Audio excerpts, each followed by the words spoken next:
GFM's TV.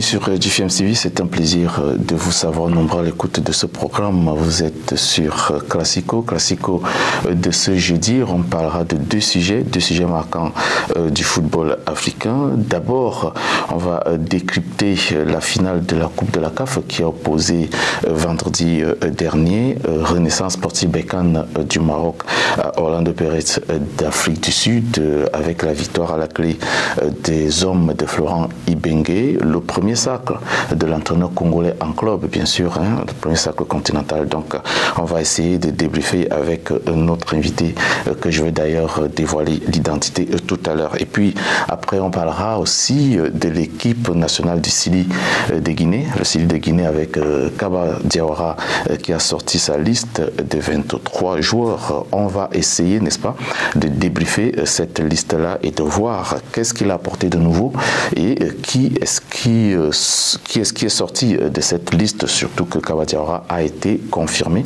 à la tête de la sélection du Sili national de Guinée. Voilà donc les deux sujets qui vont, n'est-ce pas, nous accompagner durant ces 50 minutes hein, de Classico. Moi, je vous invite hein, à marquer une toute petite pause, le temps pour moi de bien m'installer et de faire entrer mon invité. À tout de suite. GFM's TV.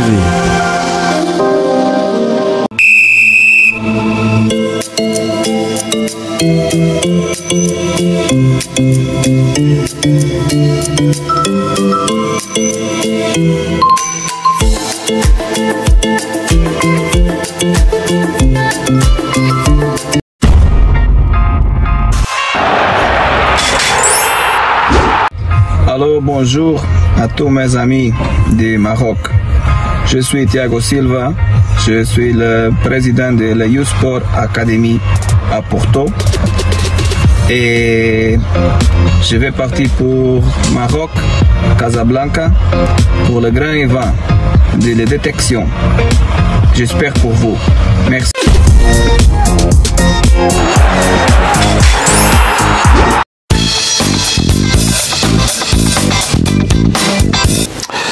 Voilà donc c'est un plaisir renouvelé, n'est-ce pas, vous savoir nombreux à l'écoute de Classico donc avec deux sujets marquants hein, du football africain ce soir. Je reçois donc Lama Kaba qui est le consultant attitré de cette émission de Classico.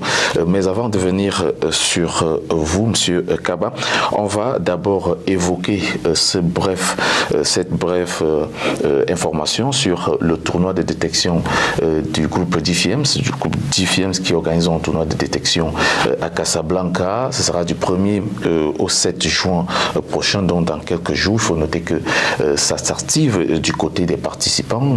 Les places sont en train d'être rapidement occupées. Mais moi, je vais dérouler le programme dès lundi le 30 mai 2022, entre 13h et 15h30. C'est l'arrivée des jeunes footballeurs amateurs participants. Il faut noter qu'ils viennent de partout, de la Côte d'Ivoire, du Sénégal, du Cameroun, du Gabon, de la RCA, de la France même d'ailleurs et du Portugal, donc également sur place au Maroc. Donc il y aura une panoplie de jeunes footballeurs qui se bousculent. Et puis à 15h55, c'est une séance d'information aux jeunes footballeurs amateurs participant donc à et à leurs parents qui seront donc également présents. Ils auront des informations sur le déroulement de la journée relative au contenu technique. Donc voilà, à 16h30, toujours de ce lundi 30 mai, on aura donc l'arrivée des recruteurs suivis des présentations et puis le départ au lieu d'hébergement 6 à l'hôtel Impérial sans publicité qu'une au centre-ville de Casablanca. Donc ça sera leur lieu de résidence.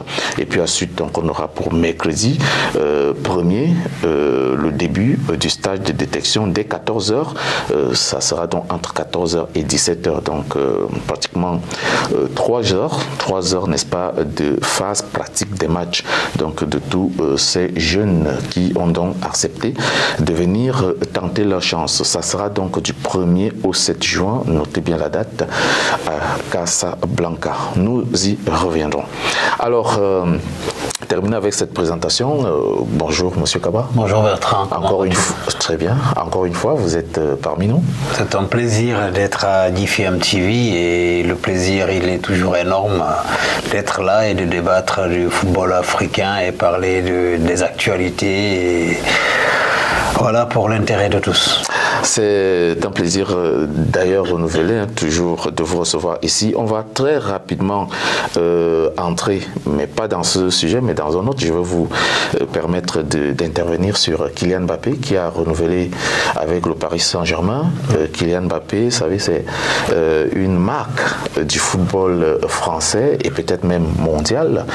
On l'attendait du côté du Real Madrid. Il a fait, je peux dire quoi, un petit pont au dirigeant du Real de Madrid, mais c'est très très mal perçu du côté de Madrid en particulier et de l'Espagne en général. Est-ce que vous comprenez un peu l'indignation des médias espagnols qui le traitent aujourd'hui de traître? Oui, je comprends bien. Vous n'êtes pas supporter du Real, j'espère. Non, pas du tout. Je ne suis pas madrilène.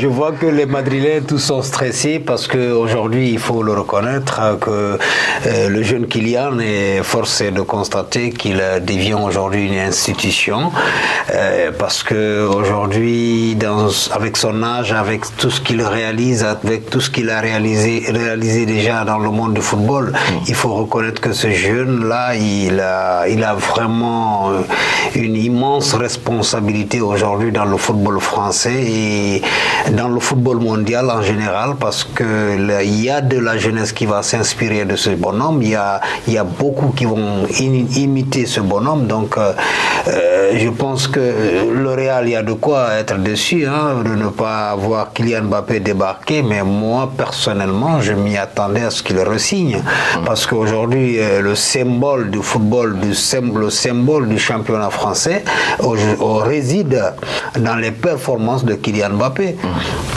Voilà, parce que vous voyez, il y a eu Neymar, il y a eu Messi. Tout le monde pensait que ces deux grandes figures du football allaient couvrir le petit.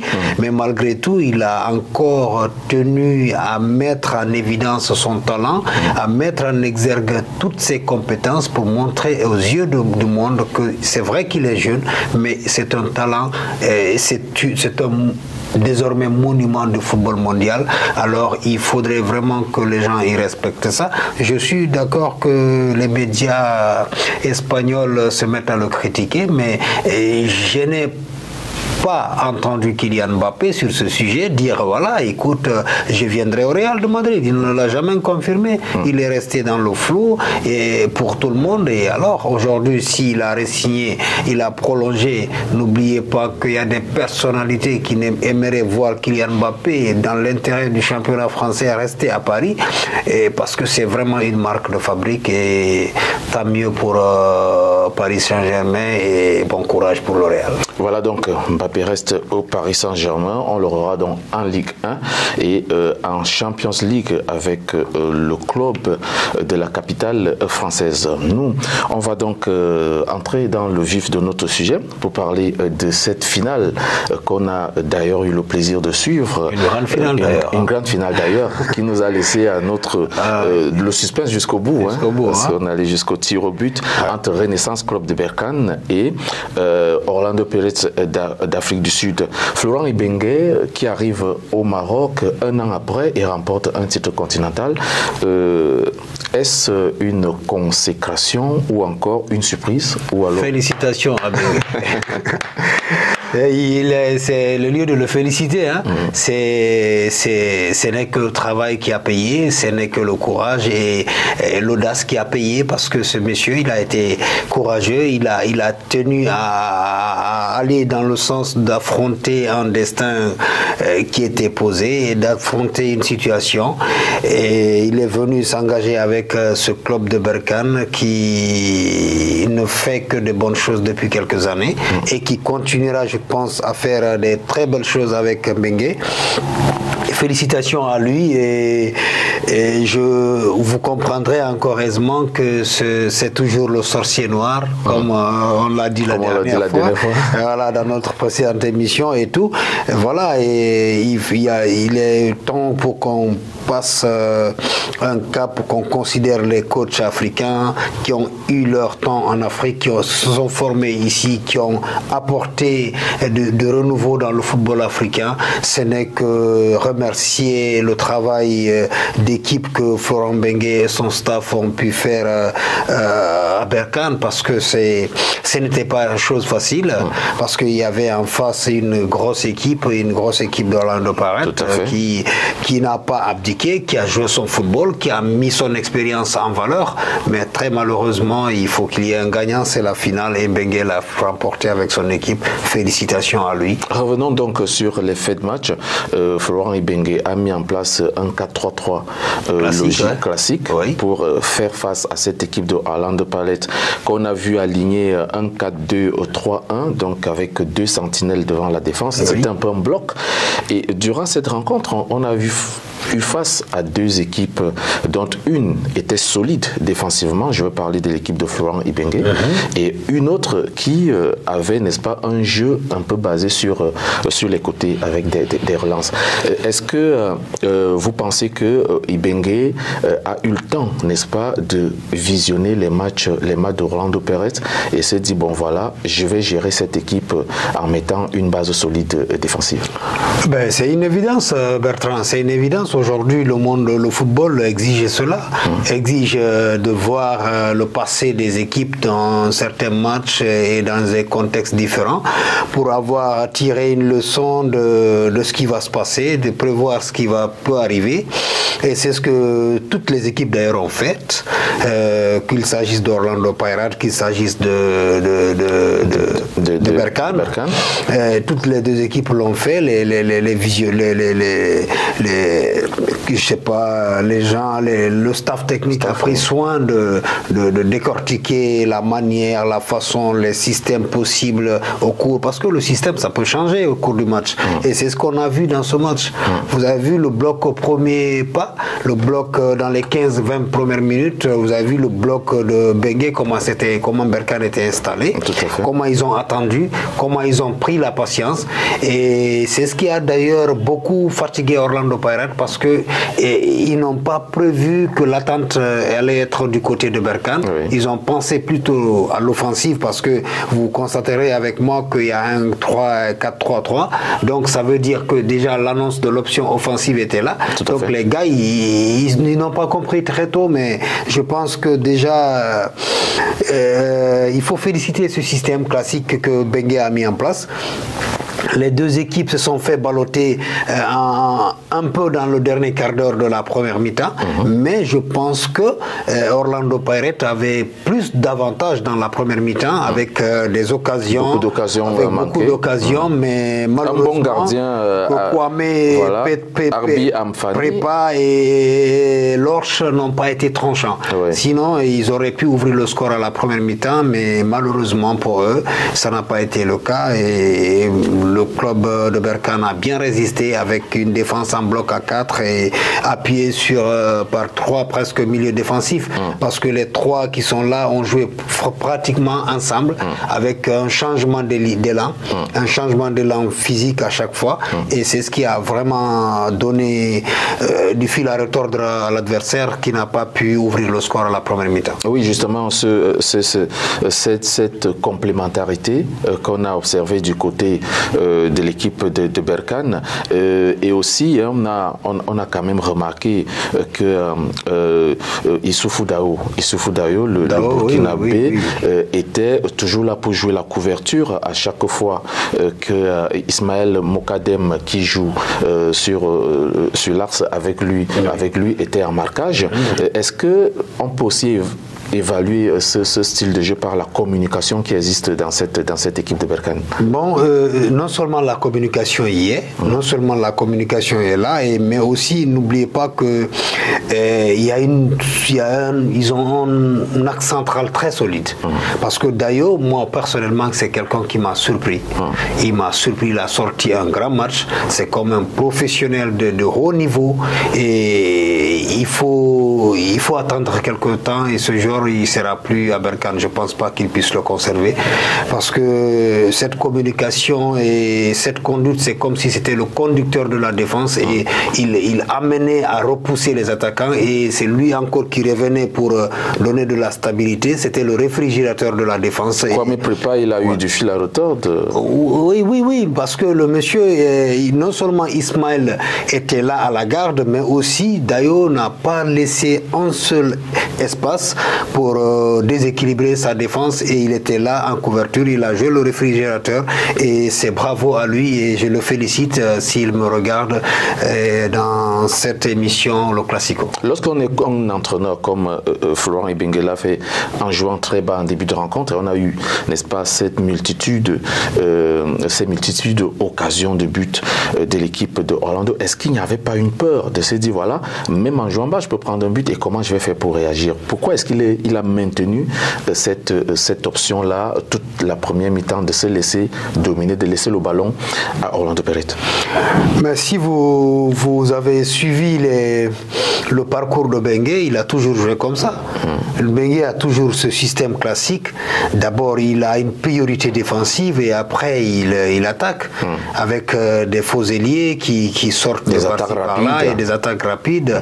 Parce que généralement, j'ai remarqué que Bengue, dans son jeu, il joue jamais les attaques placées. C'est toujours des attaques rapides. Toutes ces équipes ont joué toujours comme ça, et donc ça s'adapte bien à Berkane. Et moi, c'est des trucs qu'il fallait s'attendre à ça, il fallait s'attendre à ce bloc bas, mais il fallait surtout pour Orlando Pirates de ne pas se faire distraire par ce bloc, parce qu'à un moment donné, il va faire les flèches, et c'est comme ça il a l'habitude de jouer. Donc je pense que ça n'a pas été une surprise, ça n'a pu être qu'un effet habituel de Bengue. Il fallait le prévoir, et tant mieux. Et justement, on a eu un métronome au milieu de terrain dans cette équipe de Berkane, c'est Nadj Larbi, je crois que c'est le capitaine de cette équipe, qui a aussi joué son rôle au milieu de terrain, très très présent au niveau de la récupération, et avec de très très belles relances. Il savait temporiser quand il le fallait, et ne se jetait pas n'importe comment vers les tâches offensives. Est-ce que vous pensez que Florent Ibenge lui a donné des instructions précises sur le rôle qu'il devait jouer dans cette généralement, vous remarquerez que c'est des consignes strictes. Dans une finale comme celle-là, les consignes non seulement sont strictes, mais le message, il est obligé de passer. Il est obligé de passer, parce que quand vous remarquez dans l'axe central comment Nadjarbi jouait avec Al-Halali et Oubila, c'était comme si les gars, ils avaient déjà une feuille et ils notaient ce qui se passait devant et ce qui se passait derrière. Donc ils avaient une complémentarité qui donnait pas fuite à cette... Vous avez l'impression des fois qu'ils sont des défenseurs, vous avez l'impression par moment que ce sont eux qui guident la... C'était un bloc d'aller-retour qui n'avait pas de faille. Nadjiri ils ont appliqué les consignes de Bengue, et la tactique qu'il a imposée a marché, et tant mieux pour Berkane. Alors, l'équipe de Orlando a dominé en premier mi-temps. Berkane a su résister et on a quand même vu en deuxième mi-temps cette équipe de Berkane qui est revenue en confiance et qui a commencé maintenant à réaliser quelques petites attaques, notamment avec Shadrack Lukombe, le Congolais, qui bougeait beaucoup au niveau de l'attaque, même si par moment il manquait un peu, ça manquait un peu de précision lors de la dernière passe. Est-ce que le coach Madla Sikazi de Orlando Pirates s'est dit, bon voilà, j'ai manqué ma première mi-temps, maintenant en deuxième mi-temps, il faut que je fasse très attention parce qu'un but encaissé peut n'est-ce pas, me sonner? Oui, comme vous le savez, déjà vous connaissez le football mieux que moi d'ailleurs et vous connaissez un peu le plan de ces entraîneurs. Lorsque ça vous reste que 45 minutes de jeu, est-ce qu'il faut attaquer, est-ce qu'il faut défendre? Il y a des calculs un peu mathématiques qui se passent dans la tête et puis voilà, il faut réorganiser les troupes, aller dans un autre système de jeu qui puisse vous permettre de résister et à la moindre défaillance de l'adversaire, vous mettez un but et puis vous vous replacez. C'est ce que les gars, ils ont essayé de jouer. À la mi-temps, après la mi-temps, Berkane a sorti ses griffes, a voulu assassiner le club Orlando Pirates, mais très malheureusement pour eux, ça n'a pas été le cas. Ils sont allés jusqu'au tir au but. Sinon, ils ont voulu le faire. Il a lancé les flèches et les changements qu'il a fait avec l'entrée de Camara et autres lui ont permis d'avoir une assise de placement et pour permettre aux joueurs de s'exprimer devant de façon à créer des occasions. Donc c'est ce qui a réellement pu permettre à l'équipe de Bengue de pousser à la seconde mi-temps et Orlando était obligé de sauver sa tête. J'ai remarqué un joueur du côté de Orlando, c'est le numéro 18, Kabelo Dlamini, très expérimenté. Il avait, n'est-ce pas, une organisation de jeu en lui très propre et c'était par ce monsieur que les relances s'opéraient. Très mûr dans son jeu, avec beaucoup d'espérance, le voyait par les relances. Il a créé pas mal de problèmes au milieu de terrain de Renaissance Berkane. Lorsqu'on a un monsieur comme celui-là et que, n'est-ce pas, on a une finale à jouer, à aller chercher, est-ce qu'on peut, n'est-ce pas, lui demander de prendre le match à son compte? Ben, tout à fait, évidemment. Le garçon, il a fait le travail qu'il faut. Il ne faut pas oublier aussi que c'est un jeune très expérimenté. Il a fait beaucoup de matchs pendant la saison et il a la confiance de l'entraîneur et lui-même, il a la confiance de soi. Donc, il a pris ses dispositions, il a appliqué des consignes qu'on lui a données et c'est des joueurs, c'est le genre d'Ngolo Kanté qui, le jeu peut se reposer sur eux. C'est ce qu'il a essayé de faire et je pense que ça lui a bien réussi. Malheureusement qu'il n'a pas gagné, mais il a fait le travail qu'il fallait. Il a imposé le jeu que voulait l'entraîneur et que les fans aussi ont réclamé. Et voilà, c'est une finale reste une finale, malheureusement pour lui. Justement, on va aux prolongations avec ce score de 0 but partout et bam, Berkane inscrit un but à la 96e minute, juste à l'entame des prolongations par Youssef El Fali, qui avait déjà marqué contre le tout-puissant Mazembe en match retour. Dites-moi, est-ce qu'à ce moment-là, on se dit le match est plié, on a marqué aux prolongations, il faut maintenant défendre? En ce moment, on se dit le match est plié. C'est toujours comme ça, on se dit le match est plié. C'est ce qui d'ailleurs fait que l'adversaire est revenu, parce qu'on se dit qu'il y a l'acquis. On se dit qu'il y a l'acquis, donc il faut obligatoirement préserver cet acquis-là et on est à quelques minutes de la fin. Donc il faut changer complètement les mentalités, se réserver de sortir, aller à l'abordage sans gain. Donc c'est ce qui a fait que l'équipe a un peu reculé, s'est dit ouais, on a gagné, on peut conserver le ballon. Mais malgré tout l'équipe sortait des ballons propres et tout. Malheureusement que l'adversaire n'était pas celui qui a abdiqué à un niveau donné. Ils ont poussé, ils ont fait le travail. Voilà, et l'égalisation arrive donc à la 117e minute. Bravo, voilà, à ce moment-là. Un but partout. Oui. Il faut recommencer maintenant parce que c'est une autre phase qui s'annonce, c'est les tirs au but. On va donc au tir au but dans une finale comme celle-là. J'ai vu un Florent Ibenge très confiant, très confiant. Oui. Il a regroupé ses joueurs, ils ont fait la liste des tireurs, il était un peu sûr de lui pendant que les cœurs battaient un peu la chamade ailleurs.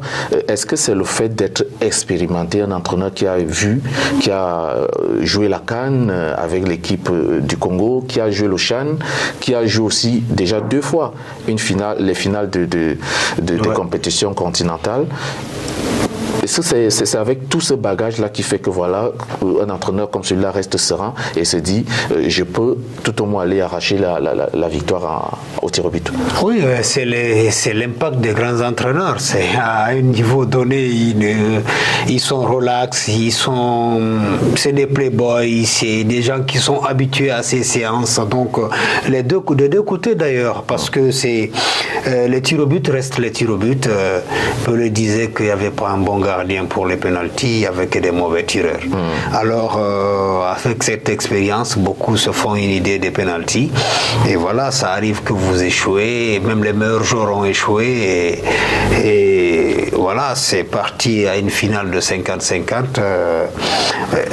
Ils sont restés sereins parce qu'il y a l'expérience et je pense qu'il y a lieu de féliciter adversaires, les deux protagonistes, les deux équipes pour avoir livré au public mélomane du football un très bon match de grosse facture et qui respecte les carrières du football africain. Renaissance Berkane qui remporte donc sa 2e Coupe de la CAF et Florent Ibenge, lui, il est à la première Coupe de la CAF, première victoire, premier titre continental en club, parce qu'il faut noter qu'en club, il avait déjà joué 2 finales avec Vita Club et remporte donc ici une première. Mais avant de clore ce sujet, quand on voit une équipe comme Renaissance qui brille en Coupe de la CAF, mais en championnat, qui peine, n'est-ce pas, à aller chercher cette place qualificative, on se dit qu'il y a un problème. Oui, oui et non à la fois. Il y a un problème parce que les garçons, ils n'arrivent pas à avoir une stabilité dans le championnat qui les permet d'aller jouer la Ligue des Champions et ainsi de suite. Non, parce que ce n'est qu'un projet qui ne date pas de longtemps. Le projet Berkane, ce n'est pas un projet qui a déjà 10 ans, 15 ans. Vous prenez l'exemple de Paris Saint-Germain, de Manchester City. C'est des projets à long terme. Ça viendra, l'appétit vient en mangeant et ils vont grignoter. Aujourd'hui, il y a Séville en Espagne qui joue la Ligue des Champions. Avant, ils ne pouvaient pas jouer. Ils jouaient que l'Europa League et ils ont gagné 1 fois, 2 fois, 3 fois. L'appétit est venu en mangeant et aujourd'hui, ils ont sauté les escaliers. Et je pense que Berkane, ça viendra avec Florent Ibenge. Là, je vous parie et la saison prochaine, cette équipe risque de jouer la Ligue des Champions. Voilà donc, c'était donc là le premier sujet de ce Classico. On parlait de cette finale entre Renaissance Berkane et Orlando Pirates. Victoire de Renaissance Berkane au tir au but. Voilà. Nous, on va juste marquer une petite pause et on revient pour le 2e sujet.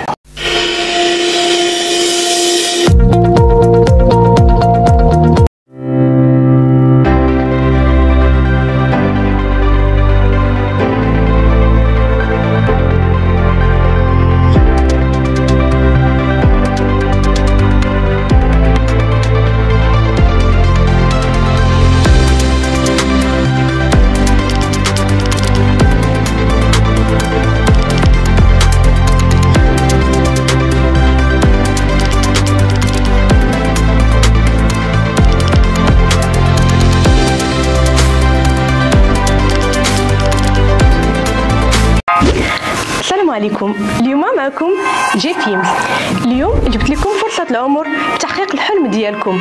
إلا كنتي شاب ما عندك ما بين 16 حتى 22 سنة وكتحلم تولي لاعب كرة قدم محترف، فما عليك إلا تلتحق بنا في المعسكر التدريبي اللي غادي يكون من 1 يونيو حتى 7 يونيو. Voilà donc Donc, nous revenons sur le plateau de Classico et on va, n'est-ce pas, aller sur le deuxième sujet. Vous savez, les éliminatoires de la Coupe d'Afrique des Nations Côte d'Ivoire 2023 sont donc à l'horizon et on aura dès ce mois de juin les premières et deuxièmes journées de ces éliminatoires. Là, on va se focaliser sur une équipe qui nous intéresse et c'est d'ailleurs le pays d'où vient notre consultant Kabalama, c'est la Guinée-Conakry et le Sili national. On va essayer de débriefer donc durant ces quelques minutes la liste rendue publique par Kaba Diawara. Je vais d'abord, n'est-ce pas, pour vous aider à citer les retenus. 3 gardiens de but, Ibrahima Koné, il joue à Malte dans le club d'Hibernians. Moussa Kamara, il est à Oroya, champion de Guinée.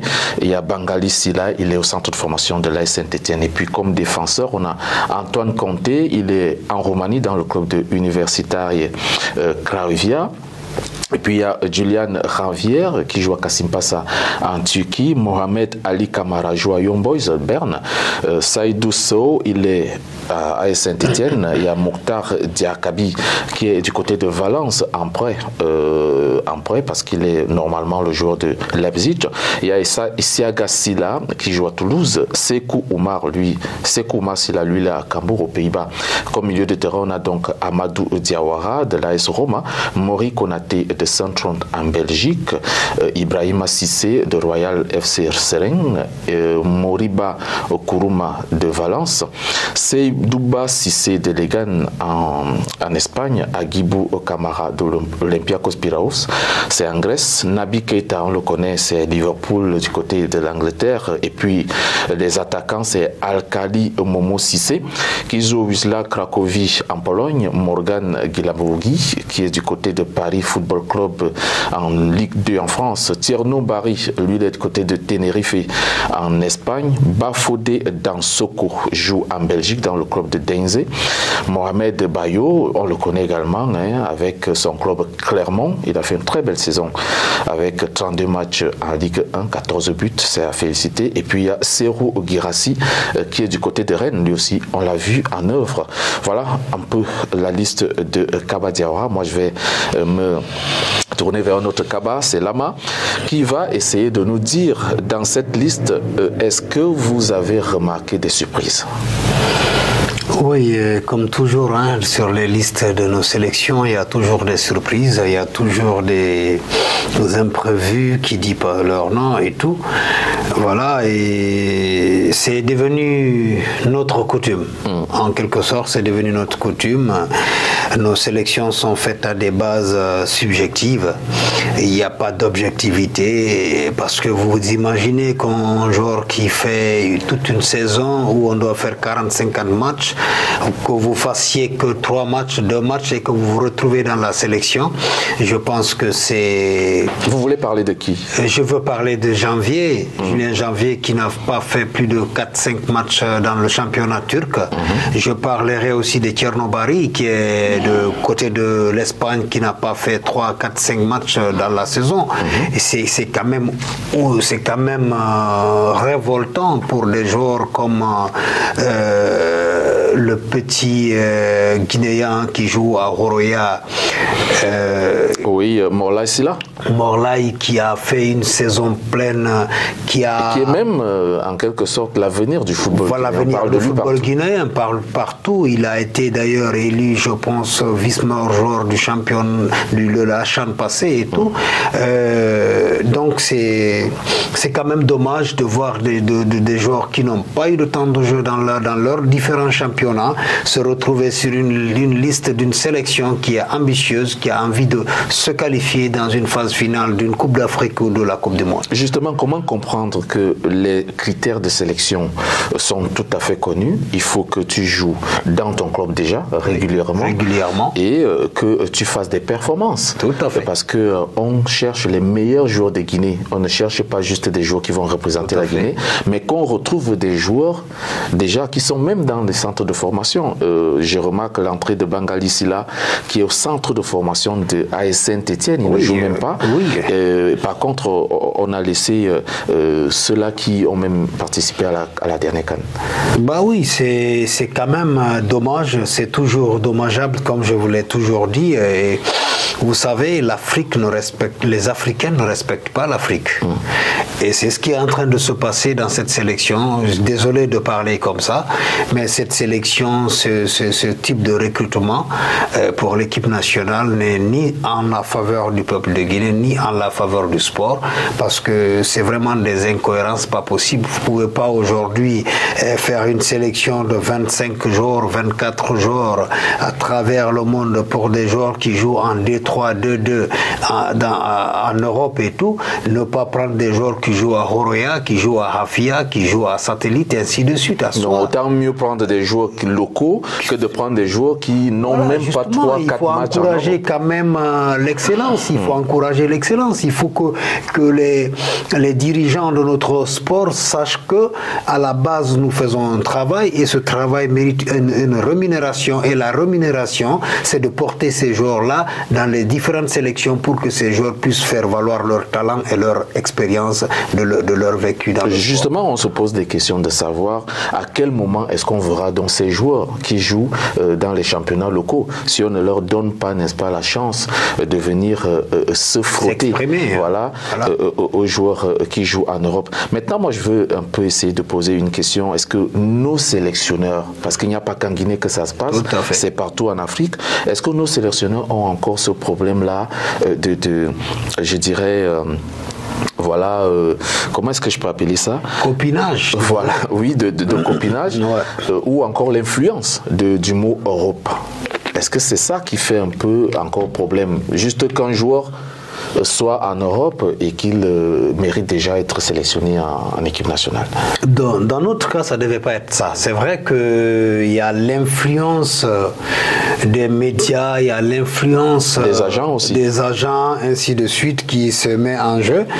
Mais chez nous, ça ne devrait pas être parce que Kaba Diawara, il est venu tard en Guinée. Kaba, je crois, il est né en Europe, il a grandi là-bas, il a fait toute sa carrière dans des grands clubs et tout. Donc, c'est considérations irrationnelles, il ne devait pas les ramener en Guinée. Mais si ça se passe aujourd'hui, ça nous étonne et ça offusque même le football à la base.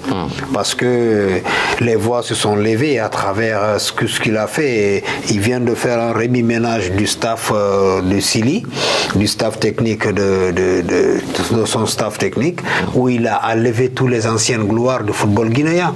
Ils sont restés en bande d'amis, en bande de copains, pour organiser leur fête quand ils veulent. Donc je pense que c'est quand même dommage que nous ne respections pas notre pays à travers ce sport mondial, à travers ce sport roi. Et je pense que bientôt les consignes seront données et les actes seront posés par rapport à ça. À vous entendre parler, vous êtes, n'est-ce pas, indigné, vous êtes même à la limite un tout petit peu énervé de voir de tels agissements. On note quand même qu'il y a des joueurs qui manquent à cette liste. Vous avez parlé du jeune Morla ici là, qui a été très très performant lors du CHAN et qui continue de progresser. Et on le félicite d'ailleurs parce qu'il a tenu à rester à Horoya pour grandir encore et faire, n'est-ce pas, révolutionner le football guinéen sur place avant peut-être de s'envoler plus tard. Mais il y a aussi d'autres absences comme Lamarana Diallo qui joue à Grenoble. On a aussi remarqué l'absence de Ibrahima Sori Conté. Oui, de Madi Camara aussi. Qui est à Niort, de Madi Camara bien sûr. Qui joue à Olympiakos aussi. Hein. Exactement, oui. Et Florentin Pourba aussi de Sochaux. Je crois qu'il est blessé lui. Hein. Bon, lui il est blessé. Je pense qu'il est blessé. Maintenant, les autres quand même, est-ce que Kaba Diawara a pu donner des explications? Est-ce qu'il a pu, n'est-ce pas, justifier sa liste? C'est Kaba, il n'a pas pris le temps pour les Guinéens Guinéen, pour justifier sa liste, il a juste indexé un seul joueur qui est Morlaï. Comme c'est sur lui que toutes les tollés se sont revenus, et c'est sur Morlaï qu'il a dit, ah, j'ai eu une discussion avec Morlaï, et Morlaï, moralement, Morlaï n'est pas bien, il n'est pas fixé, je ne sais pas s'il veut se déplacer, s'il veut changer d'air et tout. Voilà, et qui n'avait rien à voir avec le côté sportif. Un joueur qui sort d'un championnat où il a joué presque tous les matchs, où il a produit du football de qualité, la seule récompense pour lui, c'est de l'amener en équipe nationale, pour lui montrer que tu dois continuer à travailler. Et d'ailleurs, ce n'est pas que Kaba, c'est le propre du football africain en général. J'ai vu lors des Oscars du football, du championnat, des meilleurs joueurs du championnat, un joueur qui fait 24 matchs, qui vous plante 9 buts, 6 passes décisives. Vous ne le prenez pas parmi les meilleurs qui sont éligibles. Vous prenez des gens qui n'ont qu'une seule passe décisive, qui n'ont marqué que 2 buts. Mais comment vous comprenez ça? On ne réalise plus les performances, c'est-à-dire on ne réalise plus les consécrations à travers les performances des joueurs. C'est ce qui est dommageable. C'est pourquoi, sincèrement, j'ai aimé la venue de Eto'o Fils à la tête de la Fédération camerounaise de football. Parce que c'est quelqu'un, dès qu'il déclare quelque chose, c'est comme si moi, c'est ce que en fait, je me sens en lui. Je me sens en lui. Et il est objectif. Il est objectif, il est direct et il est planifié dans tout ce qu'il fait. Et c'est extrêmement important de le rappeler. Oui, justement, est-ce que je veux un peu rebondir sur une question qu'on a l'habitude de voir ailleurs, c'est l'influence que certains hommes puissants essayent, n'est-ce pas, de mettre au sein des sélections. Est-ce que vous pensez que Kaba Diawara a les mains libres à la tête de la sélection du Chili? En ce moment-ci, je pense que Kaba, il a les mains libres. Parce que moi, j'accuse non seulement Kaba, mais aussi le CONOR, qui est aujourd'hui l'instance qui est chargée d'évacuer les affaires courantes de notre fédération afin de permettre à la nouvelle équipe de venir dignement et s'installer. Donc, si moi j'étais à leur place, je n'aurais pas transmis même la liste du staff de Kaba Diawara au ministre. Mais malheureusement en Guinée, qu'est-ce qui se passe? Le ministre des Sports, c'est un ancien boxeur. C'est un Guinéen, mais qui ne connaît rien de la Guinée. Kaba Diawara, c'est un ancien international qui est guinéen, mais qui ne connaît pas les réalités du football à la base. Les Titi Camara, les Salamso, les Edgar Babara, les Pascal Fendouno, voilà des joueurs qui ont joué au football à la base chez nous, qui connaissent les réalités du terrain et qui peuvent réellement comprendre les maux dont souffre le sport guinéen. Kaba ne connaît pas. Mais aujourd'hui, Kaba est venu avec un staff où il n'y a presque aucun Guinéen, où il n'y a aucun ancien international. Dans quel pays vous voyez ça en Afrique? Dans quel pays? Citez-moi un pays. Aujourd'hui, je pense que les Guinéens doivent se réveiller. Le football guinéen doit se respecter à travers ses fils, à travers ceux-là qui sont chargés de manier l'épée du football guinéen. Justement, le football guinéen, on le sait déjà, est l'un des fleurons du football africain, parce qu'il y a des joueurs guinéens qui jouent dans des grands clubs en Europe aujourd'hui, et le Chili national est un peu comme une marque aujourd'hui dans le football africain. C'est vrai que les trophées ne suivent pas encore, mais on sait que c'est une équipe qui regorge des joueurs de qualité. À l'exemple de Naby Keita, on a connu les Fendouno à l'époque, on a connu des Titi Camara et autres. Donc, est-ce que sur la table, lorsque vous êtes en Guinée sur la table, vous essayez, n'est-ce pas, de parler de l'avenir du football guinéen? Tout à fait, et je vais vous faire un ricochet quelque part. Titi Camara a été DT, ça veut dire le directeur technique. Il a été ministre, il a été même entraîneur. Limogé pour rien du tout, parce que c'est Titi Camara. Titi Camara, c'est la génération, généralement, je pense que Joseph Antoine Bell est plus âgé, mais c'est sa génération, il a joué avec Joseph à Saint-Étienne. Donc, à un moment donné, quand ces grandes gloires du football africain finissent leur carrière, ils ont envie de retourner à la source, donner ce qu'ils ont. Il aurait pu rester en Europe. Il aurait pu rester en Europe parce qu'il a déjà tous les papiers et tout ça. Titi Camara, il a fait et il a joué dans l'équipe nationale militaire de la France et tout. Donc c'est en quelque sorte le manque de connaissance du football à la base qui exerce ces pressions dont vous êtes en train d'énumérer aujourd'hui. Même si aujourd'hui nous avons un collège, le sportif, qui discute du football guinéen, il faut que les Guinéens puissent reconnaître l'excellence, c'est-à-dire à quoi reconnaître le championnat guinéen. Le championnat guinéen aujourd'hui, à Horoya, à Hafia, à La Escalo, a plein de grands clubs qui ont de grands joueurs qui peuvent jouer dans n'importe quel championnat à travers le monde. On avait un mécène autour du football guinéen, qui est encore mécène sur le football guinéen, qui est Antonio Soare, l'ex-président de la fédération, qui a tout misé pour que vraiment le football guinéen se porte bien. Mais à travers ces pratiques de l'entraîneur Kaba Diawara, je ne pense pas que ça encourage. Vous formez des joueurs à la base pour qu'on les prenne dans l'équipe nationale, pour qu'on puisse les vendre dans les images, dans les grands clubs, pour que le monde du football puisse les voir et voir les produits que vous avez pu fabriquer. C'est ça l'importance. Sinon, autour de la table, la question ne se pose pas. La question qui est là aujourd'hui, c'est le respect. Les gens ne respectent plus rien. C'est tout ce qui se passe aujourd'hui. Les gens ne respectent plus rien, ne respectent plus le football guinéen. Moi, je vais revenir sur cette liste et notamment rebondir sur ce dont on parlait des critères de sélection de la fédération. Je vais citer ici des joueurs qui ont été appelés et qui n'ont pas fait, n'est-ce pas, une très très grande saison. Bangali Silla, il est à Saint-Etienne, le centre de formation, donc il n'est même pas à l'équipe première. Il y a comme défenseur Julian Janvier, dont vous avez parlé, qui a eu 4 matchs avec son club Kassim Passa toute la saison, et il faut noter qu'il a 30 ans.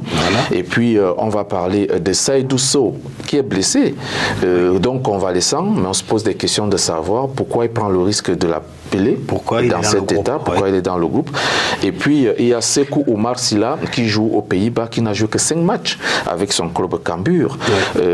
Au milieu de terrain, on a Amadou Diawara qui est à l'AS Roma, qui n'a joué que 7 matchs.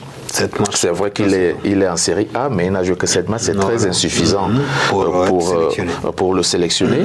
Et puis on va parler de Alkali Momo Sissé, qui est du côté de la Pologne dans le club de Wisła Krakow. Il n'a que 8 matchs joués toute cette saison. En Pologne, Il est en Pologne. Et il est en Pologne. Il n'a même pas pu atteindre 10 matchs en championnat. Donc ça revient sur ce que vous dites tout à l'heure, lorsqu'on sait qu'il y a des joueurs qui ont été laissés à côté et qui n'ont pas, n'est-ce pas, surtout qu'il est important pour la Guinée, n'est-ce pas, de se qualifier pour cette Coupe d'Afrique des Nations et chercher à se rattraper du faux pas vécu il y a quelques mois du côté du Cameroun. Bien sûr, tout à fait. Et voilà, je commence par rectifier un truc. Vous avez fait, je crois, une petite erreur quelque part en parlant de Diakabi qui est, vous dites, qui était prêté par Leipzig. Oui. Je pense que c'est Moriba Kourouma qui est un joueur de Leipzig. D'accord. Voilà. Je pense que c'est. Oui, je pense que c'était une petite erreur. Petite erreur, voilà. Merci. Et parlant maintenant du temps imparti pour ces joueurs-là, vous constaterez avec moi que c'est incohérent. C'est incohérent d'occuper des places pendant qu'il y a des jeunes Guinéens qui devraient occuper ces places, qui ont joué des championnats pleins, qui ne se sont pas blessés, qui ont carburé toute la saison pour avoir une récompense suprême qui est de se faire porter par l'équipe nationale. Surtout que, je vous relance, surtout que lorsque un joueur amateur est en sélection, il y a quand même des petites subventions qui sont versées à ces clubs-là. Ça peut permettre aux clubs de vivre. Je pense que ça peut non seulement, la plus grande motivation, c'est de permettre aux joueurs de s'exprimer. C'est la plus grande motivation. Permettre aux joueurs d'être vendables. Permettre aux joueurs de défendre son talent devant de grands stades. C'est ça l'impact, le plus important. Après, le mode pécunier, il viendra. ça vient après. Mais quand vous prenez, comme vous venez de le citer, mettre des joueurs parce que vous êtes soit vous entendez pas avec un joueur, vous le mettez pas. Mais nous on a vu les Cantona, nous on a vu les Diego Armando Maradona, nous on a vu des grands joueurs des Francesco Totti, on a vu des grands joueurs qui ont craché sur leur entraîneur. Mais l'entraîneur a regardé l'impact que le joueur peut donner par rapport au projet du club ou au projet de l'équipe.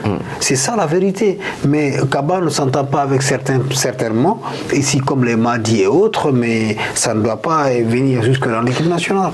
Naby Keita est le capitaine de cette équipe de Guinée. Il a une grosse expérience. Il joue dans l'un des plus grands clubs du monde, dans l'un des meilleurs championnats du monde. Est-ce que on sent la présence, je ne parle pas sur le terrain, parce qu'on sait ce qu'il regorge et le rôle qu'il joue, mais hors du terrain, est-ce qu'on sent la présence de Naby Keita? Bon, Naby... moi, je le trouve un peu trop timide. Naby, c'est pas le leader né. Naby, c'est vrai, le talent, il est indiscutable, mais c'est pas le leader né qui puisse haranguer une équipe ou qui puisse donner des directives. C'est tout ce qui nous manque dans ce pays. Un vrai leader. Un vrai leader, comme un DJ Drogba, comme un Eto'o Fils, comme, si vous voulez, un Paul Pogba, des Bayor. Voilà des joueurs comme El Hadji Diouf dans les temps.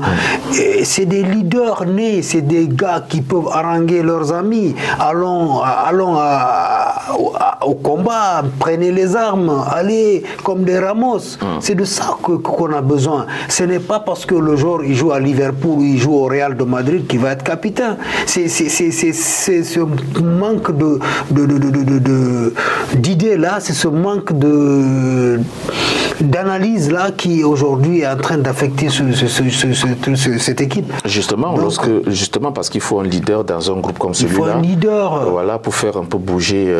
Voilà, à l'époque, on avait les Titi Camara, on avait les Morlaï Souma Kolouati, on a eu le petit Ibrahim Traoré qui vient de passer, pour lequel on a presque raccourci sa carrière internationale.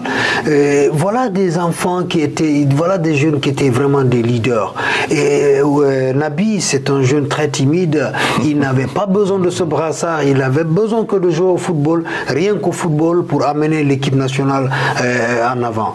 Et aujourd'hui, nous avons vraiment beaucoup de problèmes parce qu'on a, en même temps, nous encourageons, si vous voulez, la venue des binationaux, mais il faut les imprimer, la valeur africaine, il faut les imprimer, le football africain dans la tête et dans les faits.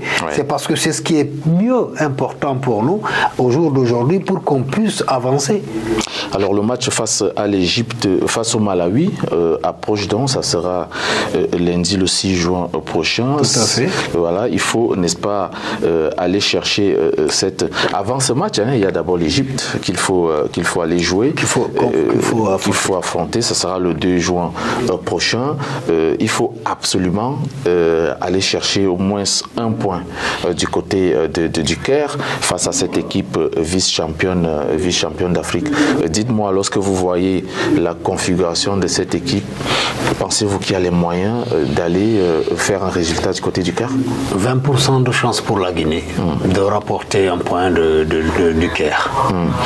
Et maintenant, si les garçons prennent conscience qu'il y ait un bon classement, voilà, il y a de quoi s'en réjouir. Lorsqu'on prend Mohamed Bayo, Guirassy, Morgan Guilavogui, c'est quand même une ligne d'attaque qui peut vraiment apporter quelque chose. Et lorsqu'on prend en défense Diakabi, qui est aujourd'hui le patron de l'axe central de Valence, lorsqu'on prend le jeune Kourouma Moriba, et voilà, ça peut donner quelque chose, les Agibou et tout, ça peut donner quelque chose, mais ça peut donner des idées, mais je ne pense pas qu'on ait la chance de rapporter un point de l'Égypte. Alors, quand même, on lui souhaite bonne chance. Oui, il y a quand même, en dehors de ce match contre l'Égypte, la Guinée dans le groupe D, des éliminatoires de cette Coupe d'Afrique des Nations. qualification Côte d'Ivoire 2023, il y a l'Éthiopie, il y a également le Malawi. On dit quand même qu'il y a la place pour aller à la CAN. Évidemment, il y a la place. Évidemment, quand vous prenez tous ces noms-là, le plus grand nom, peut-être c'est l'Égypte, mais c'est le plus grand nom, c'est l'Égypte, mais après l'Égypte, c'est la Guinée, footballistiquement parlant. Mais il y a de la place, mais la place aujourd'hui, ça se gagne sur le terrain. Le football africain maintenant. Le football africain, le football mondial en général, c'est sur le terrain, ce n'est pas sur les papiers. Parce qu'on a vu ce qui s'est passé dans les différents grands tournois de foot. Et j'estime et j'espère que ces garçons auront le courage au moins de rendre honneur à la Guinée dans une poule qu'on dirait plus facile. Mais je dirais, n'est-ce pas, à Kaba Diawara de faire très attention à l'équipe de l'Éthiopie, parce que l'équipe de l'Éthiopie a très progressé et on l'a vu lors de la dernière Coupe d'Afrique des Nations au Cameroun. C'est pas une équipe qui viendra, n'est-ce pas, jouer les figurants. Et il faut aussi faire attention au Malawi parce qu'aujourd'hui, on sait bien qu'il y a eu des surprises avant et il peut encore y en avoir. Voilà, nous, on a donc fait notre job. On a essayé de sillonner les deux sujets marquants de ce programme. Nous sommes heureux de vous avoir reçu. Je pense que les téléspectateurs ont été d'accord avec ce qu'on a évoqué aujourd'hui. Le bonheur est partagé d'être ici. IFM TV, c'est notre télévision, c'est la télévision des grands spectateurs et j'estime que des internautes. Et nous serons toujours là dès que possible pour les servir et pour grandir cette télé. Et merci à vous Bertrand, merci aux techniciens qui acceptent de nous servir tous les jours. Merci donc à Kaba Lama, c'est donc le consultant attitré de cette émission. Il est de base agent de joueur. C'est donc ainsi que prend fin l'édition de Classico de ce jeudi. Rendez-vous donc la semaine prochaine, mais avant, je vous retrouve samedi pour échange avec. Portez-vous bien et à très bientôt.